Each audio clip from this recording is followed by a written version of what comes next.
dia a todos. É com uma grata satisfação que a gente hoje dá início a esse dia, né? Acho que um dia marcante para todo o Brasil, porque na realidade ele abrange a todo o Brasil. Nós temos uma grande representatividade hoje nesta aula inaugural e estamos aqui, tá, falando em nome da educação desta casa, em nome da gestão do conhecimento, para que todos possam participar, todos que estão nessas salas de aula e nós que estamos aqui nesse estúdio recém-construído, né, cheio de criatividade, de graça e de positivismo para tocar para frente aquilo que a gente acha que realmente se faz um diferencial nesse momento. Então, eu estou aqui, tá? Esta sala está forrada de instrutores, tá? A gente tem representantes de todo o Brasil. De antemão, a gente agradece, porque foi uma ideia criativa, tá? Que foi gestada na direção geral pela Anne, que está aqui comigo, né? E com toda a sua equipe, a equipe do planejamento, pensando exatamente no quê? Nos nossos servidores e na necessidade que nós temos de repassar o conhecimento dentro daquilo que é a expectativa de vocês. Tudo mais é criatividade. O formato com que foi pensado, né, a forma de abrangência, as 5 superintendências em prol de todas as suas gerências executivas, a escolha das pessoas que estão participando, independente do grau e do nível do conhecimento. Eu só queria que vocês tivessem a certeza, e eu falo aqui em nome dos 5 superintendentes, que foi tudo pensado com muito carinho, tá? Existe uma preocupação, a gente sabe, que não é só com a produtividade. Isso a gente fala sempre, né? A nossa casa hoje, ela demanda o quê? Produtividade. Mas nós gestores, tá? Nós servidores, temos sempre na nossa mente de que aliado à produtividade existe uma palavrinha básica e fundamental, que é a qualidade dos nossos processos de trabalho. É isso que a gente vai ver acontecer nessas semanas de novembro, né? Este é um workshop que faz parte da trilha dos gestores. É uma trilha que esperamos seja longa, porque é necessário que assim seja, longa no sentido de que ela nos possibilite muitas oportunidades de aperfeiçoar esse conhecimento. Então, assim, ó, de coração, obrigada a todas as turmas que estão hoje aqui logadas, linkadas. Obrigada a toda a equipe que participou desse processo. Ele foi feito a muitas e muitas mãos.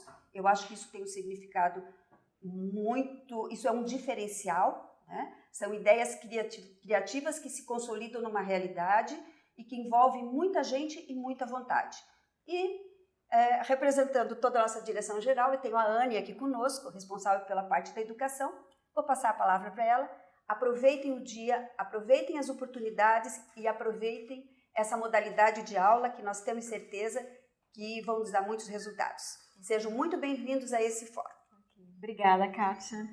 Meu nome é Aniele, eu sou coordenadora de educação.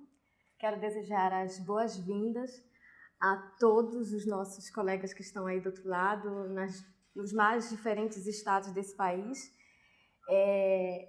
Dizer que esse projeto ele foi feito por especialistas das mais diferentes áreas, então por isso eu não posso deixar de dizer sejam bem-vindos, da mesma forma que eu não posso deixar de agradecer a cada pessoa que participou desse projeto. Algumas vocês vão ter a oportunidade de conhecer aqui, são os nossos educadores, mas muitas vão ficar aqui por trás e vocês não vão conhecer, mas com certeza vão sentir o impacto do trabalho deles, que foi feito com muita competência, com dedicação e um carinho, assim, sobrenatural. Então, assim, meu muito obrigada a cada um de vocês que ajudaram, que construíram esse projeto junto com a gente. Ele foi pensado para vocês. Eu espero que, para você, concessor, ele lhe proporcione segurança e, para o nosso cidadão, que ele leve o direito e que traga dignidade. Então, muito obrigada a todos e um bom dia. Bom dia.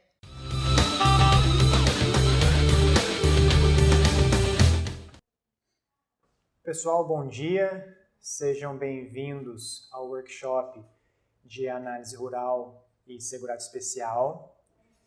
Nós somos os educadores que vamos acompanhar vocês durante as aulas aqui pelas videoconferências e também através dos fóruns temáticos na plataforma EAD do curso.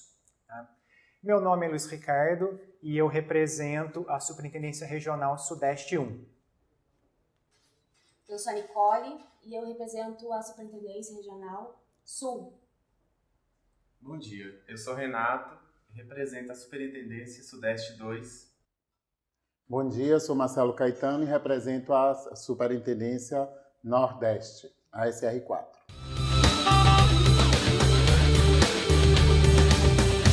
Olá, pessoal.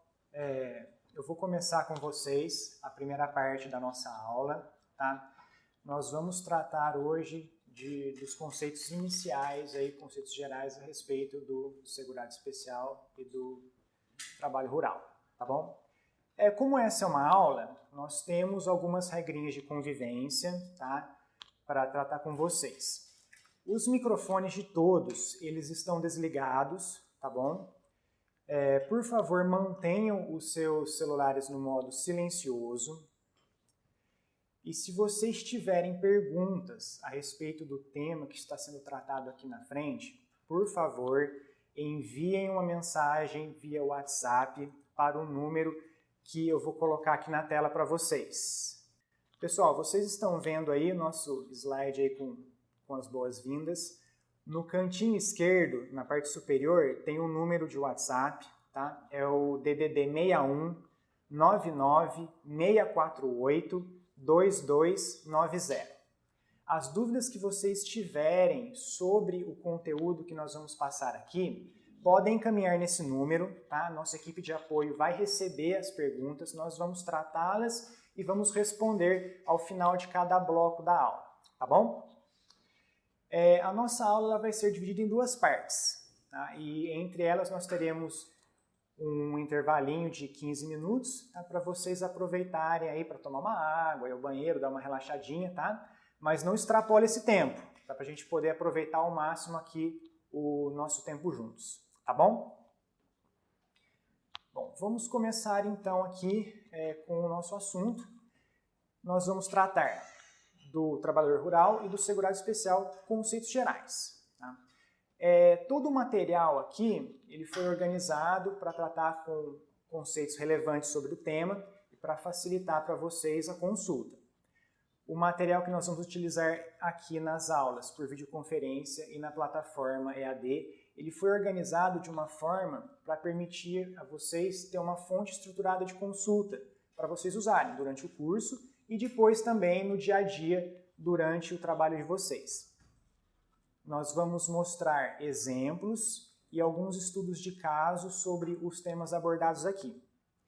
E tanto no material que vamos mostrar aqui para vocês, quanto no material que está disponível na plataforma EAD, nós colocamos a fundamentação legal para todos os conceitos e para todos os assuntos tratados lá. Assim vocês têm como depois se localizarem dentro da legislação e caso queiram se aprofundar no tema, fica ali o local perfeito para vocês consultarem, ok? Como que nós dividimos este curso? Tanto as nossas aulas quanto o curso na plataforma EAD foram divididos em 3 unidades. Na unidade 1, nós vamos tratar de noções introdutórias, conceitos gerais sobre o tema. Na unidade 2, nós vamos tratar das hipóteses de caracterização e descaracterização do segurado especial. E na unidade 3, da comprovação da atividade rural e segurado especial. Como que isso vai ficar dividido aqui nas nossas videoconferências? No primeiro dia, hoje, nós vamos tratar da unidade 1, que ela é mais simples, de ter um conteúdo um pouco mais curto. A unidade 2, ela vai ser tratada amanhã e na quarta-feira. E a unidade 3 vai ser dividida aí entre quinta e sexta-feira. Bom? Então vamos começar aqui com a nossa primeira aula, os conceitos de trabalhador rural. O trabalhador rural é um termo genérico que é utilizado para enquadrar o empregado, o contribuinte individual e o trabalhador avulso que exercem atividades no meio rural. E também o segurado especial. A definição desses tipos de trabalhadores está no artigo 11, inciso 1 da Lei 8.203 de 1991. Vamos conceituar um pouquinho de cada um deles para vocês se situarem aí e para facilitar a compreensão. Começando pelo empregado rural, que é aquele que presta serviço de natureza rural a uma empresa em caráter não eventual, sob subordinação e mediante remuneração. A definição de empregado rural está no artigo 11 da Lei 8.213 e no artigo 7º, inciso 4, e artigo 8º da IN 77. Aqui é importante ressaltar o seguinte: o enquadramento do empregado rural é feito pela natureza da atividade e não no meio em que ele se insere. Vamos citar um exemplo. Tomamos como exemplo o seu José. Ele é empregado no sítio Cachoeira e a atividade dele lá é de pintor. O seu José, ele se enquadra como empregado rural? Não se enquadra. Por quê? Porque a atividade de pintor é uma atividade urbana, não é uma atividade rural.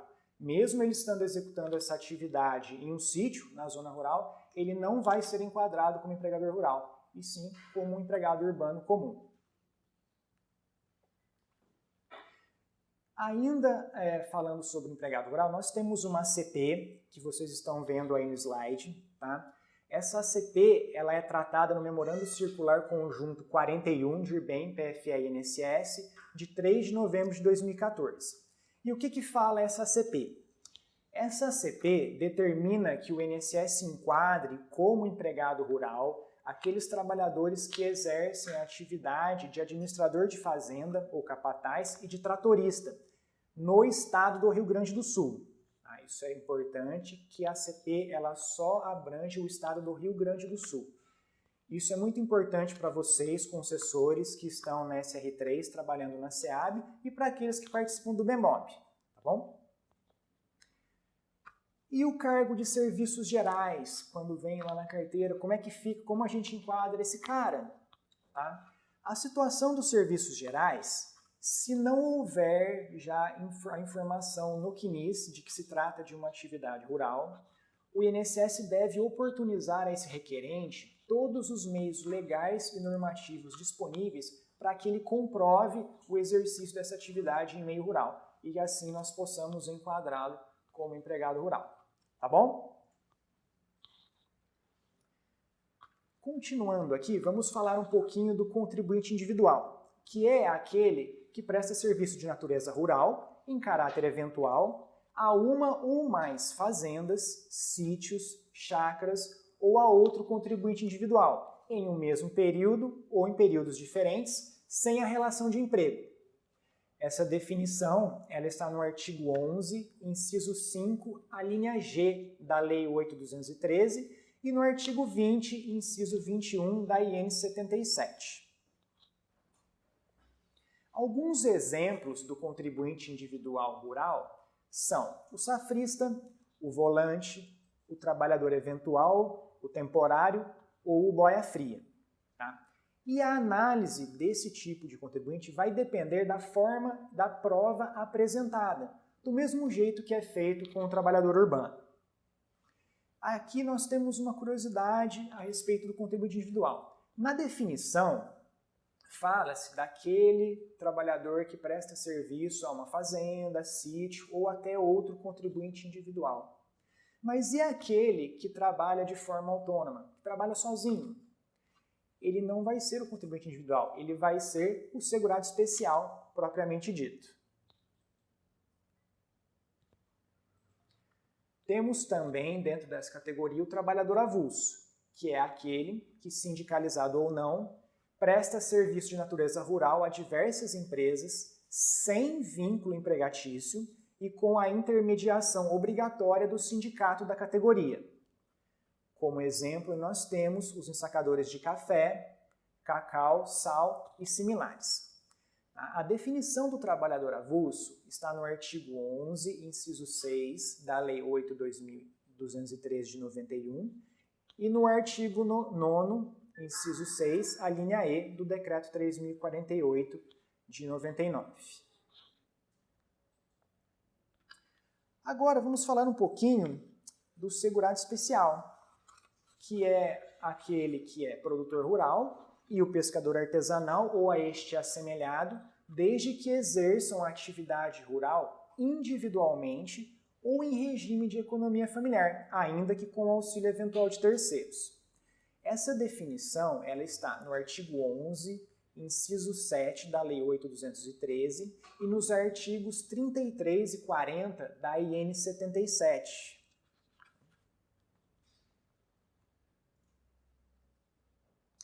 Nós podemos enquadrar como segurado especial os produtores rurais que exploram atividade agropecuária em áreas de até 4 módulos fiscais, sozinhos ou em regime de economia familiar. Também podemos enquadrar como produtor rural segurado especial o quilombola e o seringueiro ou extrativista vegetal. Aqui surgiu um conceito de módulo fiscal. Para aqueles que não estão ainda familiarizados com esse conceito, ele vai ser abordado posteriormente ainda nessa aula, tá bom? Com maiores detalhes. Aqui, por fim, nós temos o segurado especial indígena, que é aquele reconhecido pela FUNAI, inclusive o artesão, desde que o artesão utilize matéria-prima de origem exclusiva do extrativismo vegetal. Como é reconhecido esse indígena? O indígena é reconhecido por um certificado emitido pela FUNAI, tá? E esse certificado ele vai contar algumas informações acerca desse cidadão, inclusive os períodos em que ele trabalhou como segurado especial. E são esses os períodos que nós vamos inserir no CNIS e homologar o período, tá bom? A fundamentação com relação a esse tipo de segurado especial está no artigo 39, parágrafo 4º da IN 77. É importante lembrar aqui que quando nós tratamos do indígena, somente a informação constante ali da certidão emitida pela FUNAI é suficiente para que nós façamos a inclusão nos nossos sistemas. Nessa certidão, há também um campo em que aparece uma informação referente à situação desse indígena, se ele é aldeado, não aldeado, integrado ou em vias de integração. Essa informação ela é irrelevante para o INSS. Nós não vamos levar isso em consideração. Tá? Se o servidor pegar ali uma certidão que consta que aquele indígena ele foi integrado, pouco importa. Nós vamos apenas validar o período certificado pela FUNAI, ok?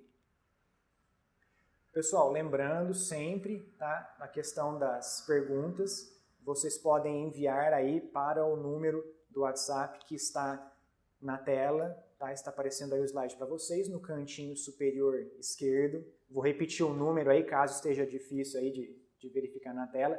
É o DDD 61 99 648 2290. Tá? Enviem suas dúvidas aí que nós vamos tratá-las. E aproveitando para lembrar, se vocês tiverem algum questionamento que por um acaso não seja tratado aqui nas nossas aulas, ou que não seja tratado também no bloquinho de perguntas e respostas, existem os fóruns temáticos lá na plataforma do workshop, na escola virtual. Deixem suas dúvidas lá e nós vamos fazer o possível para respondê-las. O nosso objetivo é deixar vocês sem dúvidas, ok? Então vamos ver aqui, o finalzinho do nosso primeiro bloco, as perguntas que vocês mandaram e nós vamos tratá-las aqui com vocês, tá bom?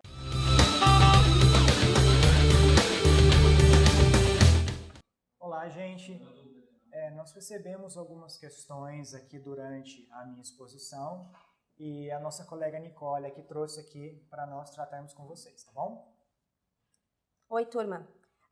Chegou uma pergunta aqui da Daniele Gripe, se o safrista também pode ser empregado com carteira assinada. Existe uma consulta técnica, a Siscom, que é o número 6561, que fala justamente sobre isso, que a análise quanto à categoria do se é empregado, se é contribuinte individual ou se é trabalhador avulso, no caso do safrista, do boia fria, vai depender do tipo de prova apresentada. Então, se houver a carteira assinada ou se houver indícios ali de que o trabalho é não eventual, com subordinação, remuneração, a gente tem um enquadramento sim de um empregado, né? Se ele for um trabalho eventual, em que não há essa vinculação, não tem vínculo com o empregador, então nós temos um contribuinte individual. Então o boia-fria, o safrista, né, o volante, eles podem ser enquadrados tanto como empregado, como contribuinte individual e inclusive como trabalhador avulso, dependendo do tipo de prova apresentada. Então a gente pode comparar como acontece com o trabalhador urbano, não é? Assim, a gente tem o documento, se a gente tem a carteira de trabalho, é um empregado. Se a gente verifica as características de que o trabalho não tem vinculação, aí a gente tem um contribuinte individual, né? E quando ocorre, como o Luiz falou, com a intermediação do sindicato da categoria, que é essa especificidade que é do trabalhador avulso, então a gente vai enquadrar como trabalhador avulso, certo? Nós temos uma outra pergunta também, Luiz, que fala sobre, que é do, vamos ver aqui, quem é? Da Fernanda, sobre o empregado serviços gerais, se poderia ser feita uma JA se não houver outro meio de comprovar. A entrevista com o segurado poderia ser utilizada para dispensar a JA caso não tenha prova material? Bom, em primeiro lugar, a JA é um recurso utilizado quando a gente tem uma insuficiência de provas, né? Então, primeiro ponto da JA é que é necessário sim início de prova material. A gente não pode suprir a ausência de prova material com a JA, com a justificação administrativa, porque senão a gente cairia numa prova exclusivamente testemunhal que administrativamente a gente não aceita. Então, também a gente não tem como substituir uma entrevista, né, não realizar a justificação administrativa, substituir por uma entrevista. Isso a gente não tem como fazer, porque senão a gente cairia numa situação de prova exclusivamente testemunhal e que não é o que nós aplicamos na norma administrativa. Tá? Eu acredito que seja esse o questionamento. Se não foi bem isso que você quis dizer, você pode encaminhar de novo a sua dúvida, a gente pode tentar esclarecer aí o ponto que ficou bem a sua dúvida ali. Isso aí. Tem uma outra questão, a gente tem recebemos algumas questões que não fazem parte dessa unidade, tá, do curso, não fazem parte agora desses assuntos de conceituação. Então, a gente está separando, essas perguntas vão ser respondidas em algum momento, tanto na vídeo ou também no ambiente virtual, né? Vocês não se preocupem, a gente vai responder todas elas, só a gente não vai responder agora porque elas não fazem parte dessa unidade. Certo? Certinho, obrigado, Nicole. Pessoal, lembrando aí, se vocês tiveram alguma questão não respondida, tá? Não se preocupem, nós vamos fazer um apanhado de tudo que foi enviado por vocês.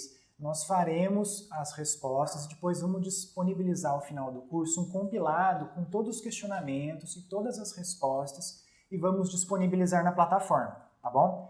E aquelas questões que não são referentes a esse tema tratado agora, nós vamos abordar ou no decorrer da aula, se o assunto for apanhado hoje, ou se não nos próximos dias, tá? A gente deixa reservado e na hora daquele assunto específico a gente retoma, tá bom? Então vamos dar continuidade aí com as nossas atividades aqui da videoconferência da aula, tá bom?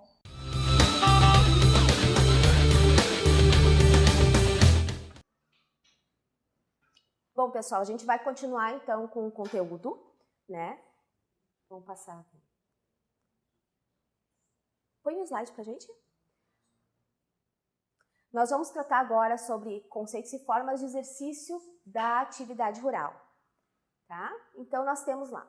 Isso aqui todo mundo já ouviu. Regime de economia familiar ou atividade exercida individualmente. Nós vamos tratar detalhadamente de cada uma delas.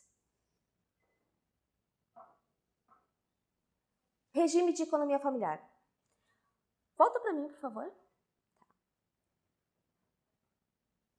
O regime de economia familiar, o conceito básico, ele está tratado lá no parágrafo 1º do artigo 11 da Lei 8.213 de 91.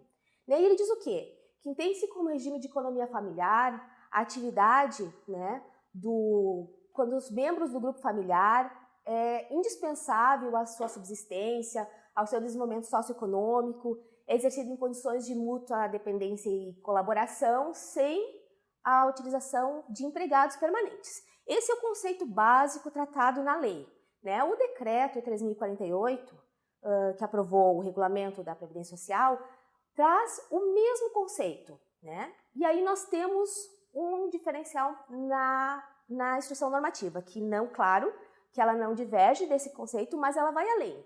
Ela vai além por quê? Porque ela coloca que, além todo esse conceito inicial, que traz sobre a questão da atividade ser indispensável à subsistência, desenvolvimento socioeconômico, exercido em condições de mútua dependência e colaboração, sem a utilização de empregados permanentes, ela traz também que independentemente do valor auferido com a comercialização da produção, quando houver.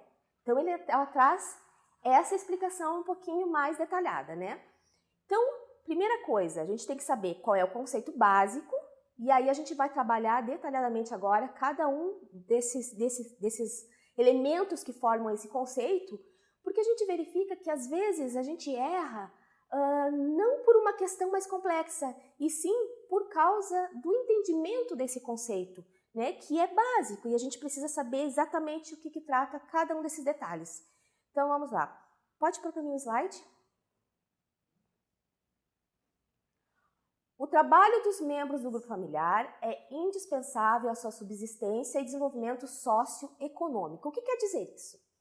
Quer dizer que a principal atividade e meio de vida desse grupo familiar é a atividade rural, né? Quando a gente fala em subsistência, a gente não está falando que ele só tem que plantar o suficiente para comer, só para comprar o arroz e o feijão. Não, todos nós trabalhamos para subsistir, né? Então, aí a gente tem que, primeira coisa, é quebrar esse preconceito de que a gente tem um entendimento de que o segurado especial tem que exercer uma atividade quase como se não fosse uma atividade econômica, e sim somente para subsistir, como se ele vivesse só de troca, ou que ele vivesse só daquele básico, daquele essencial. E não é esse o conceito, né? E justamente fala sobre desenvolvimento socioeconômico. O que quer dizer? Que ele se identifica com o estilo de vida rural, né? O outro ponto que nós temos que trabalhar é essa questão de exercício em condições de mútua dependência e colaboração. Isso é o conceito próprio do regime de economia familiar, de família, de grupo familiar, trabalhando de forma colaborativa. Então, isso tem que ser observado para que se configure regime de economia familiar. Vamos dar um exemplo. O pai trabalha no canteiro da direita. O filho trabalha no canteiro da esquerda. Cada um trabalha no seu canteiro e cada um cuida só do seu próprio canteiro e do seu próprio umbigo. É pai e filho. Configura esse regime de economia familiar? Não tem o pressuposto de regime de economia familiar. Embora seja uma família, o pai e o filho, nessa situação, o trabalho não é de forma colaborativa. Então, primeiro ponto é isso aí. Vamos passar. Coloca o slide para a gente. Sem a utilização de empregados permanentes, né? Aqui está uma das questões em que nós vamos verificar na próxima aula, que pode ser uma hipótese de descaracterização do segurado especial. Porque para o segurado especial existe um limite, né, de empregados. Não é que ele não possa usar empregados, ele não pode usar empregados de forma permanente, né? Empregados eventuais durante um período limite que é previsto na legislação, ou auxílio eventual de terceiros, que é quando ocorre, isso se verifica mais na atividade rural. Existe uma troca de dias entre os vizinhos durante o período da colheita, eles se juntam e fazem essa troca, um auxilia o outro, e isso tudo pode ser utilizado pelo segurado especial, né? Aqui a gente está falando de utilização de empregados permanentes, porque já desvirtua a questão do regime de economia familiar e o trabalho ser exercido pelos membros do grupo familiar. E agora nós vamos para a última parte aqui desse conceito, que é independentemente do valor auferido pelo segurado especial com a comercialização da sua produção quando houver.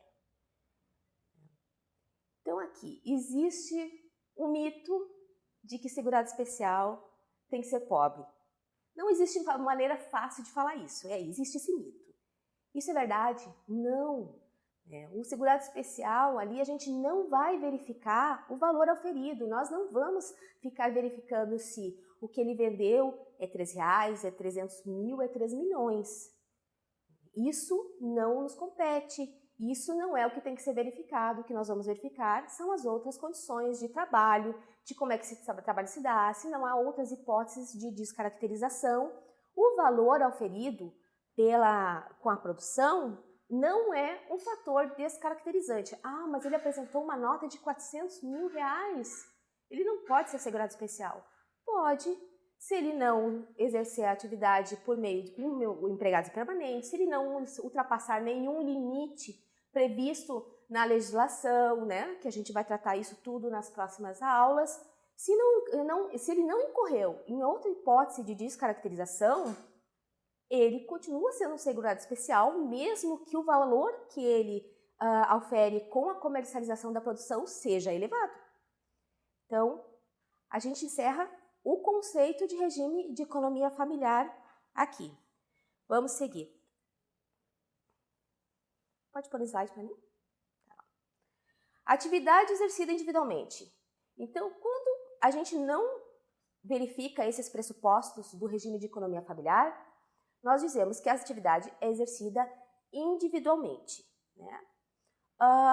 Aquele exemplo do pai que planta o canteiro da direita e o filho que planta o canteiro da esquerda. Eles exercem as suas atividades individualmente, né? Outra situação que a gente verifica o exercício da atividade individual é quando os demais membros do grupo familiar deixaram de exercer a atividade ou incorreram em alguma situação, alguma hipótese de descaracterização. Aí então ficou um dos membros exercendo a atividade e os demais não exercem mais, né? Então, por exemplo, o filho, os pais faleceram e o filho continuou exercendo a atividade individualmente. Os pais foram trabalhar no meio urbano e o filho continuou exercendo a atividade rural individualmente. O clássico, o casal, o esposo conseguiu um emprego na prefeitura recebendo R$10 mil e a esposa continua exercendo a atividade na propriedade rural. Ela exerce a atividade individualmente. Ah, mas isso pode? O marido exercer uma atividade urbana com valores altos e ela continuar na atividade rural? Ela continua sendo segurada especial? Sim, desde que ela não incorra em uma hipótese de descaracterização. Vamos adiante, então. Então, está lá, somente o requerente exerce atividade rural e não há uma participação ativa de outros membros do grupo familiar. Então, aí a gente fecha a atividade exercida individualmente. Então, quando a gente fala sobre regime de economia familiar, a gente tem que tratar sobre grupo familiar. Quem que integra o grupo familiar? Basicamente é o cônjuge, companheiro ou companheira, inclusive homoafetivos, o filho solteiro maior de 16 anos e o equiparado a filho. O detalhe, pode passar para mim?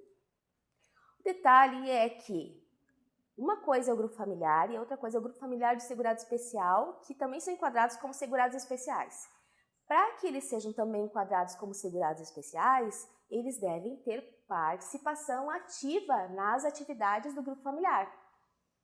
Então, o casal tem a propriedade rural e tem seus filhos. O esposo e os filhos trabalham na agricultura, trabalham na lavoura e a esposa, ela não exerce atividade na lavoura, não cuida dos animais, ela faz só os afazeres domésticos. O que acontece aqui? Nós temos um caso em que não há participação ativa nas atividades desenvolvidas pelo grupo familiar. E quando a gente fala em atividades desenvolvidas pelo grupo familiar, nós estamos falando naquelas atividades essencialmente rurais, né, ou pesqueiras.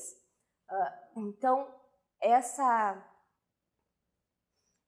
questão a gente precisa ter bem internalizada, né, para que a gente possa fazer a composição aí do grupo familiar.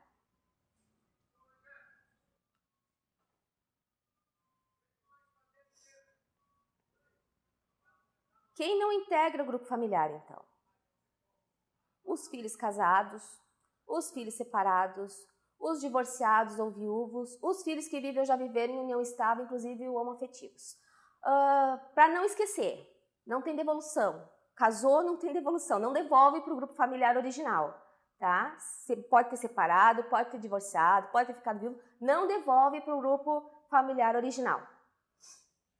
E essa questão dos que vivem ou já viveram em união estável, tá? Porque existe uma equiparação ali com o casamento. Então, também não devolve. Saiu, foi morar em união estável, não deu certo, voltou para a casa do pai e da mãe, não devolve para o grupo familiar original. Mesmo que volte a exercer a atividade com o pai e a mãe, não vai voltar para aquele grupo familiar. Também não integram o grupo os irmãos, ainda que solteiros, os genros, as noras, os sogros, os tios, os sobrinhos, os primos, os netos, afins, o papagaio e o periquito. Deu para ter uma ideia, né? Então, esses todos que são todos parentes, e a gente sabe que no interior acontece, isso é meu parente, é outro parente, todo mundo é parente, todo mundo é vizinho. Então, esses aqui não fazem parte do grupo familiar. Podem ter a festa da família todos os anos lá na propriedade, mas para fins previdenciários não são considerados grupo familiar. Onde é que nós temos o maior aqui, a maior dúvida, geralmente? Os irmãos. Os irmãos, eles ainda que solteiros, eles não fazem parte do grupo familiar. Por quê? A gente tem que entender isso. O conceito, né, a classificação de grupo familiar para fins previdenciários, o que se utiliza? É o parentesco em linha reta de primeiro grau do Código Civil. Então, por isso, são os pais, são os filhos, né, os cônjuges, esses são em linha reta. O que é o irmão? O irmão tem parentesco em linha colateral de segundo grau, segundo o Código Civil. Por quê? Porque a gente sempre volta para o tronco. Então, tem os pais e os filhos. Pais e filhos, linha reta, primeiro grau. E para o irmão, vamos supor, eu saio daqui, eu volto para os meus pais e vou para o irmão. Então, por isso, segundo grau, linha colateral.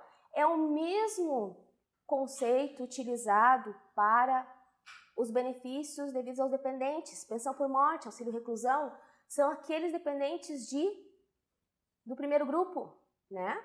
Exatamente o mesmo, tá? Com um pequeno detalhe. Quando a gente fala no grupo familiar dos filhos maiores de 16 anos, para os benefícios aos dependentes, a gente vai observar o quê? A idade é de 21, né? Para o grupo familiar de segurado especial, não. Basta que seja solteiro. Então, pode ter um filho de 45 anos, solteiro, que nunca casou, nunca viveu em união estável, ainda mora com os pais, exerce atividade com eles e ele faz parte do grupo familiar dos pais? Sim, pode. É isso mesmo, tá? Pode sim. Então, é isso que a gente vai observar. Então, é bem importante a gente ter essa visão de o que integra e o que não integra o grupo familiar. Os irmãos, né, eles não há nenhum respaldo legal para isso. Então, não pode utilizar, inclusive, os documentos uns de outro, mesmo que eles exerçam atividade juntos, na mesma propriedade. E ambos solteiros, sempre solteiros, eles não podem utilizar os documentos um para poder comprovar a atividade do outro.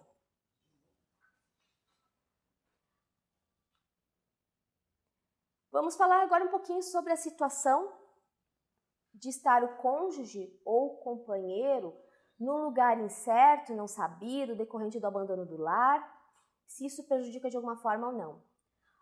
O que quer dizer? Aquela história clássica. O marido saiu para comprar cigarro e nunca voltou para casa. Não se sabe onde está. A família continuou exercendo a atividade rural, na propriedade, plantando, colhendo. Os documentos a gente sabe como para o segurado especial, às vezes há uma certa dificuldade deles produzirem documentação, deles terem esse cuidado da documentação. Vem mudando nos últimos anos, mas nós ainda temos essa situação que é a nossa realidade. Então, o que acontece? Às vezes eles levam anos para conseguir fazer a comprovação e mudar essa documentação. Então, continuam utilizando lá o documento no nome do João, que foi embora de casa, abandonou o lar, e aí ficou a documentação toda no nome dele. Isso prejudica, de alguma forma, a comprovação da Maria, que continuou exercendo a atividade? Não. Né? Aquele que permaneceu exercendo a atividade, individualmente o regime de economia familiar, não vai ser prejudicado pelo abandono do lar do João.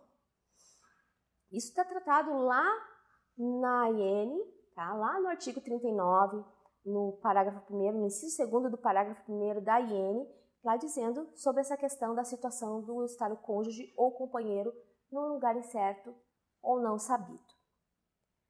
Tá? Nós vamos fazer agora só uma pausinha para a gente verificar se há alguma pergunta.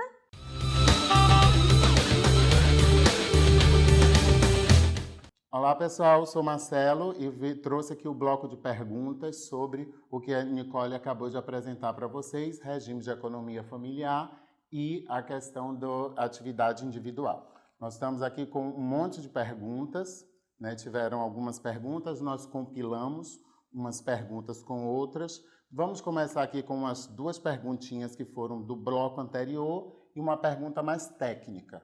Né? Então aqui o Humberto perguntou se a declaração da FUNAI pode ser eletrônica ou manual, né? Se teria que ter uma declaração com assinatura eletrônica somente. Na verdade, ela pode ser manual, pode ser as duas. O formulário carimbado, assinado e carimbado ali com a identificação de quem assinou perfeitamente. E uma outra pergunta da Patrícia, ela pergunta se precisa de um acesso especial no CNIS para o cadastramento do índio, né, no CNIS. Sim, tem um cadastramento especial lá, CNIS Internet, Intranet, cadastramento do índio, aí o seu gestor de acesso pode dar esse acesso para quem não tem. Tá? Isso, só para complementar. O índio, a comprovação é num módulo específico, é num módulo especial, não é no mesmo módulo que se faz a inclusão dos períodos de segurado especial, produtor rural e pescador. E se alguém também não tiver o acesso, né, comprovar segurado especial no CNIS, também o gestor tem que dar, porque a pessoa também tem que ter esse papel. Não sei se todo mundo tem familiaridade com cadastramento no GERID, e aí precisa ter esse papel cadastrado, comprovação do SE. Aí vai aparecer lá para incluir. Então, se alguém ainda não tiver, o gestor precisa fazer esse cadastro. Então, vamos aqui às perguntas, a gente deu uma compilada em relação a esse bloco economia familiar e individualmente. O Alberto e a Karen, eu dei uma pergunta aqui, eu dei uma resumida na pergunta. Então, como vou definir se o trabalho do requerente é indispensável para o grupo, o desenvolvimento socioeconômico da família?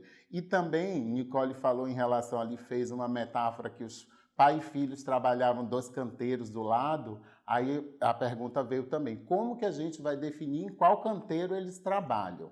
Né? Na verdade, gente, a gente não vai chegar a esse ponto de definição. A gente vai receber a documentação, sei lá, de um filho, da esposa, que diz que trabalha naquele grupo familiar e a documentação está em nome do marido, em nome do pai. Se tiver todos os elementos de comprovação, a gente vai fazer a comprovação do exercício. Isso aí. Posso falar? A gente recebeu uma pergunta no ambiente virtual que fala sobre isso, né? Sobre a questão de como é que se faz a comprovação formal da participação ativa, né, justamente para poder verificar o que é o grupo familiar. Não existe comprovação formal da participação ativa. Na verdade, quando o segurado especial ele requer o benefício, ele faz o preenchimento lá da sua autodeclaração, né, ele diz qual é a atividade, ele vai fazer a indicação do seu grupo familiar, ele vai fazer a indicação da sua atividade. Então, a gente já parte do pressuposto que se ele está declarando o regime de economia familiar e essa atividade, ele exerce a atividade, sim, exceto se houver é o item 4 lá da autodeclaração que fala sobre o afastamento. Se a pessoa se declarar afastada, aí então sim, a gente não vai poder enquadrar ela como participação ativa. Mas fala sobre essa questão toda, vai depender do que ele declarar. A mesma questão do fato de ser indispensável, não somos nós que podemos dizer, né? O que é indispensável vai ser o próprio segurado que vai declarar a sua atividade. Exatamente. Dá um projeto de que o CNIS amarre tudo isso. À medida que nós formos escrevendo as pessoas, lançando os períodos e dizendo que em regime de economia familiar, amarrar com o CPF do titular da terra, do outro titular, e aí, de repente, a gente formar um banco de dados para o futuro, um banco de dados mais denso. Mas, por enquanto, o que a gente vai ter ele traz a documentação do pai, do marido, e aí a gente vai comprovar a atividade dele com aquela documentação, analisando a autodeclaração dele e os elementos que poderiam descaracterizar ele ou o grupo familiar, que a gente vai ver na próxima aula. O Mário perguntou, a documentação do pai serve para todos os filhos? Na verdade, todos os filhos que comprovem, que participem do grupo familiar dentro daquele conceito que a gente já discutiu aqui com a Nicole. Então, aqueles filhos solteiros maiores de 16 anos, aqueles filhos, sim, eles vão usar a documentação do pai ou da mãe, né, do grupo familiar, para poder comprovar o exercício da atividade. Vou fazer só uma pequena observação aqui. Gente, só não invertam esse conceito, tá? Ele declarou regime de economia familiar, mas ele tem documentação em nome próprio também. Desconfigura? Não, gente, tá tranquilo, ótimo que tenha a documentação em nome próprio e ainda assim ele pode sim exercer atividade em regime de economia familiar com os pais, tá? Então só não vamos inverter esse conceito. Essa questão de poder utilizar a documentação do titular, né, do grupo familiar, a gente fala no titular, é justamente para poder ampliar o espectro de comprovação. Porque a gente sabe que, às vezes, os filhos ali, entre os 16 até uma determinada idade, dificilmente vai conseguir produzir prova em nome próprio, né? Agora, se ele tem a prova em nome próprio, a gente não pode simplesmente inverter essa situação, esse conceito, que, na verdade, é para poder abranger um número maior de segurados que consigam comprovar a sua atividade e restringir isso. Não, ele diz que é regime de economia familiar, então não pode ser documentação em nome próprio, tem que ser documentação em nome do titular. Não, tá? Isso. Não necessariamente. Aí uma curiosidade, por exemplo, se na consulta, na base governamental lá, no Infodap, você achar um ADAP para esse participante do grupo familiar, é ADAP da família. Se você consultar o NIT do pai dele, da mãe dele, se todos tiverem declarado no momento que a família foi se cadastrar no Pronaté, todos vão ter a mesma DAP, com o mesmo número, a mesma data de emissão, a mesma validade, vai ter essa DAP cadastrada lá no CNIS. Então, fica o conjunto familiar. E ele, a partir de uma determinada idade, pode também produzir documentos para aquele grupo. Aí uma outra pergunta da Ana. Pai e filho têm contrato de parceria. Isso é regime de economia familiar? Não, né, gente? Aí, não necessariamente. Eles já tiveram, ele pode ter até algum período. Esse filho, por algum motivo, ou porque ele casou, ou até porque ele resolveu ser mais independente, fez um contrato de parceria com o pai, e aí ele vai ter agora o documento dele a partir daquele contrato de parceria. Talvez esse grupo familiar, a partir dessa data, tenha sido dividido, aquele filho foi trabalhar individualmente, ou no outro grupo familiar dele. Essa é uma questão bem mais ampla.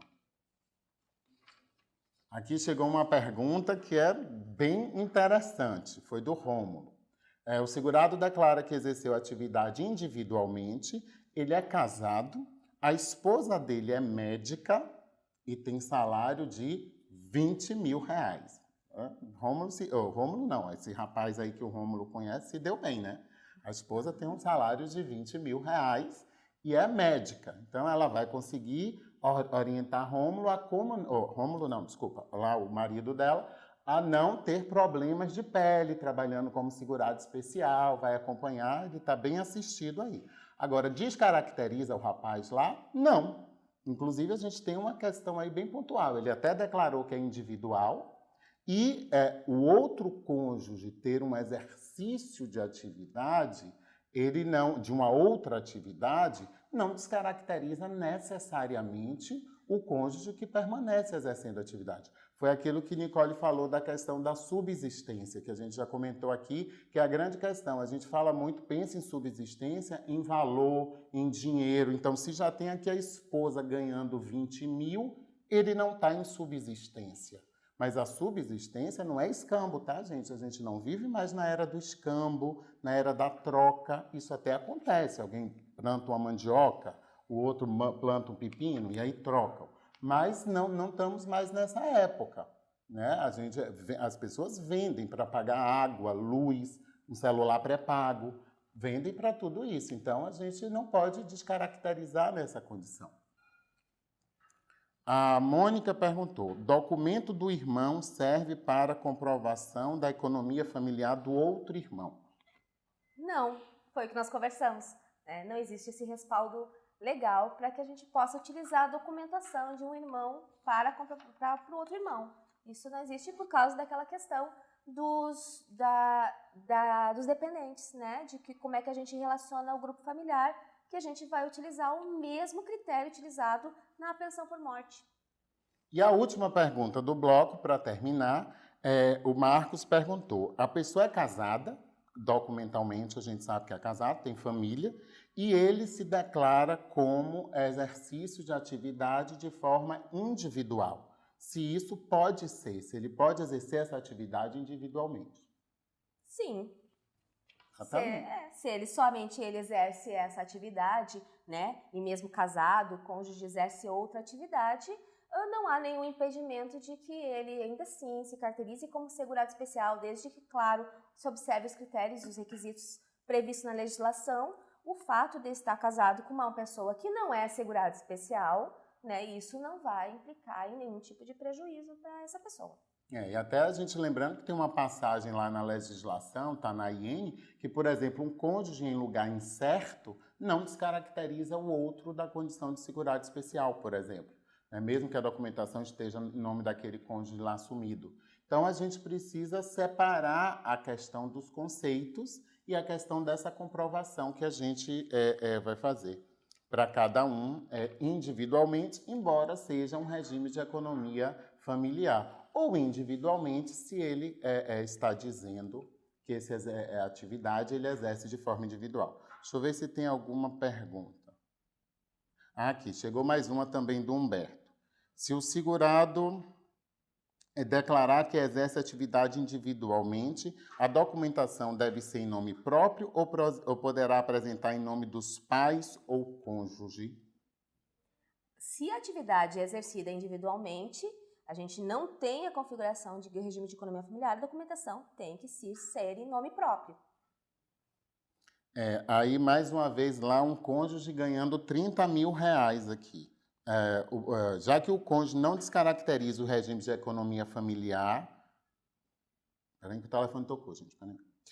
Não descaracteriza o regime de economia familiar do requerente, ou seja, o cônjuge do requerente pode desenvolver uma atividade urbana e ganhando os 30 mil reais, então no processo concessório nós devemos fazer a consulta especificada no ofício 46, somente do requerente.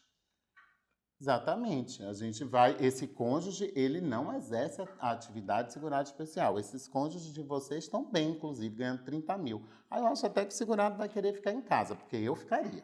Né? Trabalhar na roça viraria hobby. Mas, se não for, porque tem gente que não quer ficar dependendo do outro, eu com o cônjuge ganhando 30 mil, não ia trabalhar mais. Mas tem gente que não quer. Então, nesse caso... ele pode, sim, continuar exercendo a atividade.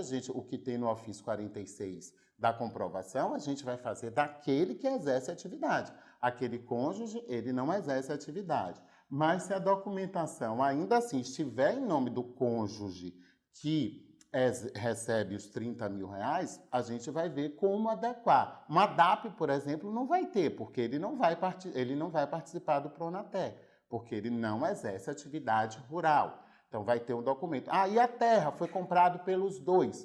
Ok, pode ser um sítio que eles tinham comprado e tal, e o outro continuou lá exercendo a atividade. A gente tem que relativizar essa questão. Esses cônjuges ganhando 30 mil, 20 mil, eu já vi numa realidade de um cônjuge ser funcionário da Petrobras. Lá na Bahia, a gente tem na região de Catu, é uma cidade próxima à região metropolitana de Salvador, tem os poços de petróleo. E muitos poços de petróleo estão nas terras de pessoas que são segurados especiais. E aí o que é que a Petrobras faz? Ela cava o poço de petróleo, bota lá o cavalo de pau e contrata um dos para fazer a limpeza da terra para não perder o poço de petróleo, porque o poço de petróleo, se ele entupir, ele é perdido. E aí esse descaracteriza, mas o resto do grupo familiar continua, porque esse vai ter um vínculo, não sei como é que está agora, mas na época eles tinham um vínculo realmente de prestação de serviço, inicialmente com a Petrobras, depois com a terceirizada, e aí esse perdeu, mas o grupo familiar continuou exercendo a atividade. Eles estão ganhando, muitas vezes, até um royalty do petróleo, algum aluguel ali porque aquele poço está na terra, e muitos até perdem a terra. Mas os que não perdem, eles vão continuar exercendo. Esse conceito de subsistência, a gente precisa quebrar essa questão. Se a gente for ler a lei, a 11.718, a própria 8.213, o decreto 3.048, em nenhum momento a gente fala em valor, que a partir de um determinado valor, as pessoas deixam de ser segurado especial. O que a gente tem é tamanho de terra, emprego, exercício de atividade, são outros elementos que descaracterizam, mas a gente não vai falar, não vê falar na lei, em nenhum momento, valor da venda do produto, volume da venda do produto. Nessa subsistência, a gente ficou muito pegado àquela questão de que ele só faz isso, só vive daquilo. É a realidade da grande maioria. Mas a gente não tem que abrir um pouco mais esse leque, porque o segurado especial pode ter previdência complementar. Então, se ele pode ter previdência complementar, significa que ele pode ter um volume financeiro um pouco maior, às vezes até maior do que a gente, né? Porque sabe como é? Quando o negócio está bom, vendeu, importou, ele pode ganhar um pouquinho mais do que a gente. Então, a gente tem que ver essa questão também de um prisma mais amplo. Porque a questão de subsistência, a grande dificuldade é a gente dizer o que é indispensável para a subsistência de outra pessoa. Por exemplo, Marcelo, servidor do INSS, viaja, faz viagens internacionais, estou brincando, não sei, mas faz viagens internacionais, né? Consegue comprar a roupa que ele quiser. Eu termino o ano sempre com conta. Ganhamos a mesma coisa. Como que acontece isso? Claro, porque a realidade dele é diferente da minha. Então, a gente classificar o que é indispensável para a subsistência de uma outra pessoa é uma questão muito subjetiva, muito delicada e que depende da análise de um caso particular. O que a gente não pode fazer aqui no INSS administrativamente, analisando um processo em que a gente está fazendo uma comprovação por meio de elemento fático, né? Por meio de documentação. Então, a gente não tem como entrar nesse aspecto subjetivo. A gente até entende que alguns colegas colocam, mas o cônjuge recebe 30 mil, como é que ele vai querer comprovar que vende 2 sacas de milho ali por ano e que é segurado especial? Mas nós não temos esse conhecimento da realidade daquela pessoa para dizer isso não é indispensável à subsistência dessa pessoa, né? É o meio de vida dela. Então, a gente tem que parar com esse tipo de julgamento para que a gente não erre na hora da análise. Isso é importante a gente ter bem internalizado esse conceito. As perguntas estão bobando aqui. Chegou mais algumas aqui. O Clair, acho que é Clair, o sobrenome eu não vou nem arriscar.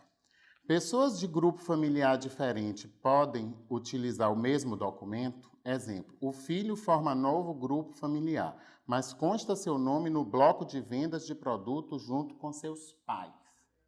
Aí não, né, gente? Aí a gente está falando de grupos paralelos. O que nós vamos lembrar desse filho aqui é que ele fazia parte do grupo familiar. Qual foi a primeira questão que foi chamada a atenção aqui? Filhos maiores de 16 anos, a princípio, solteiros.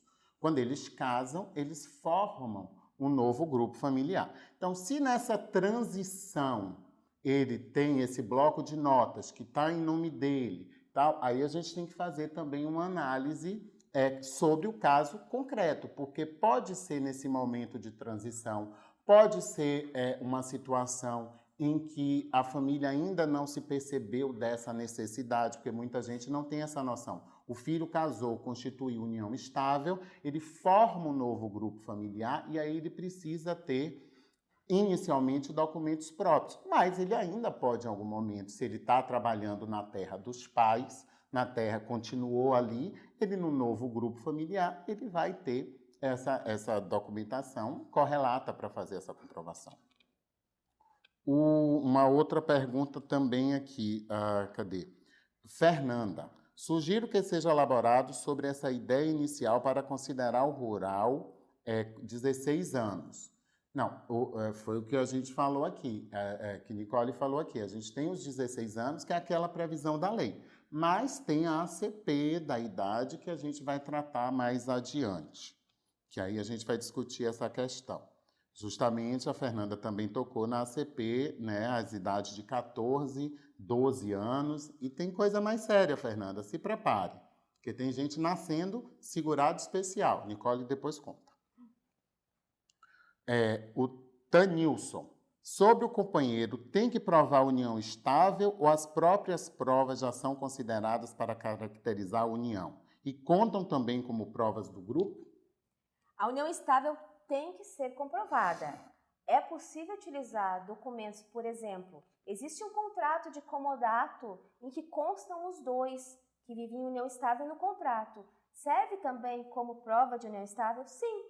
Então, as provas que fazem a comprovação da atividade rural também podem vir a fazer prova da união estável, né? Mas sim é necessário fazer a comprovação da união estável para que se utilize documentação, faça a comprovação com os meios, né? A documentação ou a base do companheiro ou companheira. Então, a união estável é sim um requisito para a utilização dessa documentação. Luciano pergunta, a esposa do segurado especial que contribui facultativamente em determinado período, como fica a situação dela? Aí ela não exerce atividade, porque ela declarou naquele período que ela não exercia atividade ao contribuir facultativamente, porque o próprio conceito de facultativo diz o quê? Aquele que não exerce atividade. Então, naquele período, aí independe daquela questão dos 120 dias de emprego. A não ser que tenha contribuído como segurado especial que contribui facultativamente. Isso, importante observar isso. Aí tem que ver o código, tem que ver se não foi um erro, tem que chamar a pessoa para poder fazer toda essa verificação. Chamar através de exigência remota no GET, explicando direitinho, né, gente, no nosso modelo eletrônico atual. A Dayana. Se o segurado especial declara exercer individualmente, apresenta somente documentos em nome do cônjuge e nas pesquisas vemos que nenhum tem aspecto para descaracterizar. O que faremos? Consideramos como economia familiar, mesmo na autodeclaração está individual? Aí tem um outro aqui também, que foi, esse está sem nome. Caso o segurado apresente declaração que é economia familiar e observamos vínculos abertos no cônjuge, como devemos entender? Descaracteriza ou considera ele como individual, mesmo com a declaração sendo familiar? Então, a questão aqui, o pessoal ele diz que é familiar, mas a documentação está em nome individualmente de alguém. E, numa outra situação, esse outro alguém ele diz que é familiar e esse outro alguém exerce atividade remunerada. A gente vai se ater à análise da pessoa que está na nossa frente, mas no nosso GET, a pessoa não está mais na nossa frente, né, gente? Quando eu falo nossa frente é o vício, virtualmente, da pessoa do processo que nós estamos analisando. Por quê? Porque é aquela pessoa, aquela condição, né, daquela pessoa que está ali. A gente vai ver mais na frente elementos que descaracterizam todos os integrantes do grupo e elementos que descaracterizam só o participante do grupo. Então, trabalho, por exemplo, só vai descaracterizar, e a gente vai ver como, essa cônjuge, naquele período ou no longo período. Mas a documentação, de repente, pode continuar em nome dela. Tá? Então, o que a gente tem que ver é a análise daquela pessoa que está ali na frente. E só lembrando que a comprovação a gente vai tratar detalhadamente, né, na nossa unidade 3, que vai ser quinta e sexta-feira. Aí vamos ter ali todas essas questões respondidas. O pessoal insiste nos cônjuges aqui dos 30 mil. Os documentos apresentados para a comprovação do período rural podem ser em nome do cônjuge, que tem vínculo urbano, ou obrigatoriamente o requerente tem que ter documentos em nome próprio.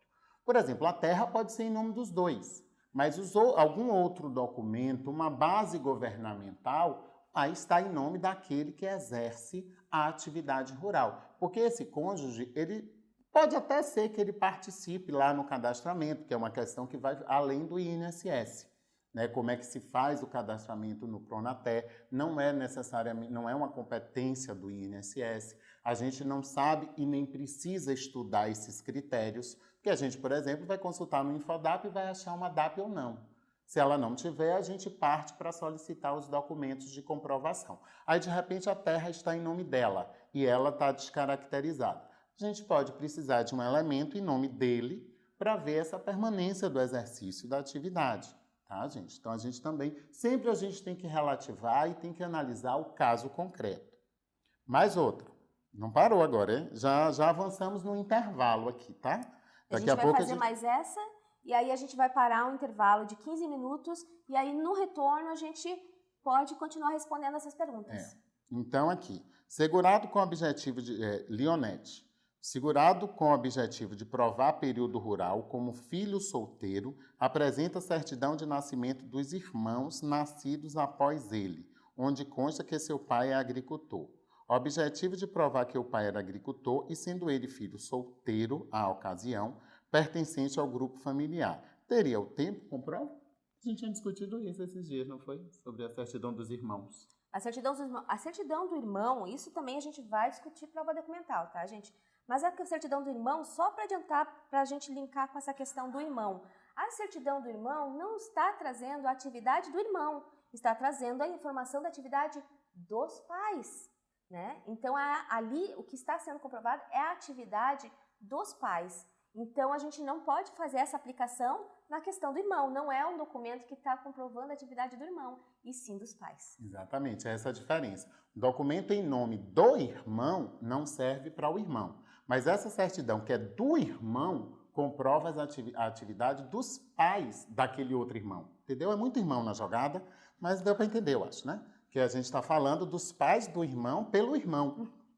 Ficou bem claro agora. Aí a gente pode, só para não confundir, a gente pode dizer que é uma certidão de nascimento de filho. Aí a gente vê do prisma dos pais, e não certidão de nascimento do irmão. Exatamente, tá vendo? É só a gente achar o termo certo, tirar muito irmão, porque segurado especial que contribui facultativamente como contribuinte individual, falei 3 palavras que deu aí a maior confusão, né? Vamos para o intervalo agora, 15 minutos. 15 minutinhos, gente. São 10h19 aqui pelo nosso relógio, então 10h35 a gente volta para continuar os blocos, tá, gente?